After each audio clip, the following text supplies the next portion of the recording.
CM Jagan పై కుట్రలే వాళ్ళ agenda. విషం చిమ్మడమే పచ్చమూకల లక్ష్యం. ఎన్నికల ప్రచారంలో చంద్రబాబు అదే చేస్తున్నారు. కొట్టండి చంపండి అంటూ పచ్చమూకలను ముఖ్యమంత్రి జగన్ పై ఎగదోస్తున్నారు. మొన్నటి వరకు నోరు పారేసుకుంటూ సాగిన చంద్రబాబు ప్రచారం ఆ స్టేజ్ దాటిపోయి కొట్టండి చంపండి అంటూ రెచ్చగొట్టే వ్యాఖ్యల స్థాయికి చేరింది. గతంలో ముఖ్యమంత్రిని రాళ్లతో కొట్టండంటూ పచ్చమూకను ఎగదోసిన చంద్రబాబు ఇప్పుడు ఏకంగా చంపేస్తే ఏం చేస్తావంటూ కుట్రలకు తెరలేపారు. నెల్లూరు జిల్లా కోవూరు నియోజకవర్గం బుచ్చిరెడ్డిపాలెంలో జరిగిన సభలో చంద్రబాబు చేసిన వ్యాఖ్యలు సీఎం జగన్ పై పచ్చ కుట్రలకు అద్దం పడుతున్నాయి. నిన్ను చంపితే ఏమవుతుందని అడుగుతున్నా, నేను దీనికి సమాధానం ఉందని అడుగుతున్నా. మొన్న విజయవాడలో చూశారు గులకరాయి, కనపడిందా గులకరాయి? ఎవరన్నా చూశారా ఫోటోల్లో? కానీ కనపడిన గులకరాయి ఇక్కడ దెబ్బ తగిలిపోయింది ఈ సైడ్. దానికి బ్యాండ్. రేపు నిన్ను చంపితే ఏమవుతుందని అడుగుతున్నా, నేను దీనికి సమాధానం ఉందని అడుగుతున్నా. రేపు నిన్ను చంపితే ఏమవుతుందని అడుగుతున్నా, నేను దీనికి సమాధానం ఉందని అడుగుతున్నా. మొన్న విజయవాడలో చూశారు గులకరాయి, కనపడిందా గులకరాయి? ఎవరన్నా చూశారా ఫోటోల్లో? కానీ కనపడిన గులకరాయి ఇక్కడ దెబ్బ తగిలిపోయింది ఈ సైడ్. దానికి బ్యాండ్. రేపు నిన్ను చంపితే ఏమవుతుందని అడుగుతున్నా, నేను దీనికి సమాధానం ఉందని అడుగుతున్నా.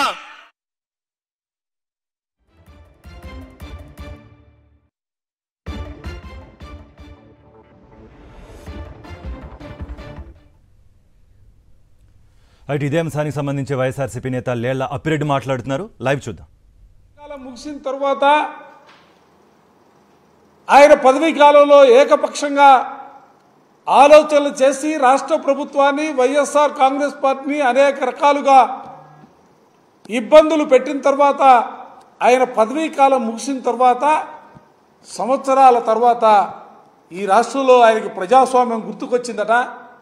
ఆ ప్రజాస్వామ్యాన్ని బతికించడం కోసం సంస్థ పెట్టాట. సిగ్గుండాలయా, వయసు పెరుగుతూ ఉంది, ఉన్నతమైనటువంటి చదువులు చదువుకున్నావు, ఉన్నతమైనటువంటి ఉద్యోగాలు చేశావు, నువ్వు కూడా ప్రజాస్వామ్యం పేరుతో ముసుగెందుకు కప్పుకుంటా? నువ్వు కూడా తెలుగుదేశం రంగు పచ్చ చొక్కా వేసుకొని పచ్చ కడ్డ వేసుకొని నువ్వు కూడా తిరుగు, ఎవరు తప్పని ఆక్షేపించరు. కానీ ప్రజాస్వామ్య ముసుగులో తెలుగుదేశం పార్టీ ప్రయోజనాలను కాపాడటం కోసం వైఎస్ఆర్ కాంగ్రెస్ పార్టీ పైన, జగన్మోహన్ రెడ్డి గారి పైన ఇవాళ బురద జల్లే కార్యక్రమానికి శ్రీకారం చుట్టారు. కుహనా మేధావులందరూ కూడా కలిసి రాష్ట్రంలో వాళ్ళ ధ్యేయం కానీ వాళ్ళ విధానం కానీ ఒక్కటే, చంద్రబాబు నాయుడు కానీ ఏదో ఒక విధంగా అధికార పీఠ పైన కూర్చోబెట్టాలా.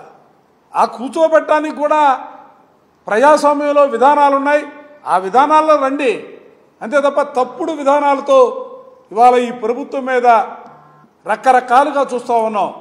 వాలంటీర్ల దగ్గర నుంచి అనేకమైనటువంటి పిటిషన్లు వేసే కార్యక్రమాన్ని తీసుకున్నారు. అడుగడుగునా కూడా ఇబ్బందులు పెట్టే కార్యక్రమాలు తీసుకున్నారు. ఆ కార్యక్రమాలు తీసుకుని వాళ్ళ కొత్తగా ఎన్నికలు జరుగుతూ రాష్ట్రంలో రేపు జరగబోయే ఎన్నికల కంట వీళ్ళు ఎన్నికలకు సంబంధించి వాచ్ కమిటీ పేరుతో ఈ కమిటీ సభ్యులంతా కూడా రాష్ట్ర వ్యాప్తంగా జిల్లాల్లో పర్యటిస్తారట. సిగ్గు అన్నాలయ్య బాబు, ఏం మాట్లాడుతూ ఉన్నారు, ఏం చేస్తూ ఉన్నారు? మీరు ఏ పార్టీకి అనుబంధంగా పనిచేస్తూ ఉన్నారు? అసలు మీకు నైతికంగా ఎన్నికల్ని పర్యవేక్షించడానికి నైతిక అర్హత ఉందా అని నేను అడుగుతా ఉన్నా.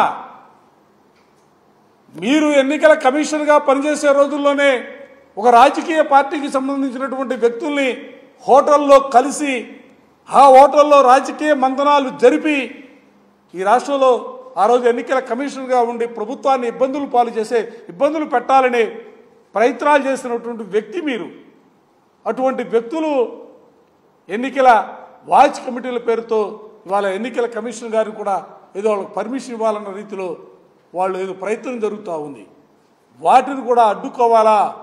నిమ్మగడ్డ రమేష్ కుమార్ నేతృత్వంలో ఉన్నటువంటి కమిటీలు కానీ ఆయన చేసే కార్యక్రమాలన్నీ కూడా తెలుగుదేశానికి వత్తాసు పలికే కార్యక్రమాలే, తెలుగుదేశం పార్టీకి ప్రయోజనాలను చేకూర్చే కార్యక్రమాలు తప్ప ప్రజాస్వామ్యం గురించి కానీ ప్రజాస్వామ్య విలువల గురించి కానీ వాళ్ళు ఆలోచన చేసే పరిస్థితులు ఉండవు.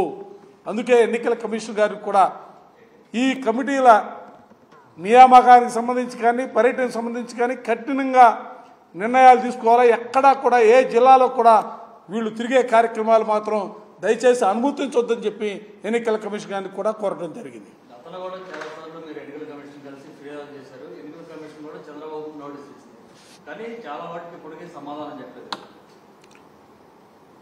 దురదృష్టం ఏంటంటే వైఎస్ఆర్ కాంగ్రెస్ పార్టీ ఇచ్చినటువంటి కంప్లైంట్లకు సంబంధించి 18 కంప్లైంట్లో స్టేట్ ఇక్కడ ఉన్నటువంటి కమిషన్ మేము ఇచ్చినటువంటి ఆరోపణలు కానీ మేము ఎందుకంటే వాళ్ళు సంతృప్తి ఎందుకంటే విచారణ జరిపి సంతృప్తి చెంది సెంట్రల్ ఎలక్షన్ కమిషన్కి చంద్రబాబు నాయుడు గారి పైన చర్యలు తీసుకోవాలని చెప్పి వాళ్ళు లెటర్ కోరటం జరిగింది. ఇంకా కూడా అక్కడి నుంచి ఇంకా కూడా మరలా తిరిగి ఎటువంటి సమాచారం కూడా రాలేనటువంటి పరిస్థితుల్లో ఈరోజు స్పెషల్ అబ్జర్వర్గా వచ్చినటువంటి ఇప్పటి వరకు లేళ్ల అప్రెడ్డి మాట్లాడిన లైవ్ చూసాం. సీఎం జగన్ పై కుట్రలే వాళ్ల ఎజెండా, విషం చిమ్మడమే పచ్చమూకల లక్ష్యం. ఎన్నికల ప్రచారంలో చంద్రబాబు అదే చేస్తున్నారు. కొట్టండి చంపండి అంటూ పచ్చమూకలను రెచ్చగొడుతున్నారు. ఇక మొన్నటి వరకు నోరు పారేసుకుంటూ సాగిన చంద్రబాబు ప్రచారం ఆ స్టేజ్ దాటిపోయి కొట్టండి చంపేయండి అంటూ రెచ్చగొట్టే వ్యాఖ్యలు స్థాయికి చేరింది. గతంలో ముఖ్యమంత్రిని రాళ్లతో కొట్టండి అంటూ పచ్చమూకను ఎగదోసిన చంద్రబాబు ఇప్పుడు ఏకంగా చంపేస్తే ఏం చేస్తామంటూ కుట్రలకు తెరలేపారు.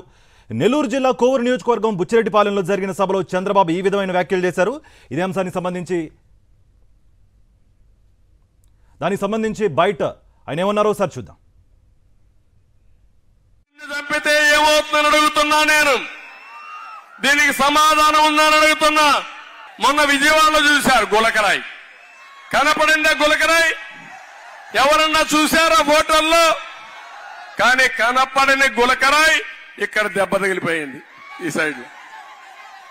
దానికి బ్యాండ్.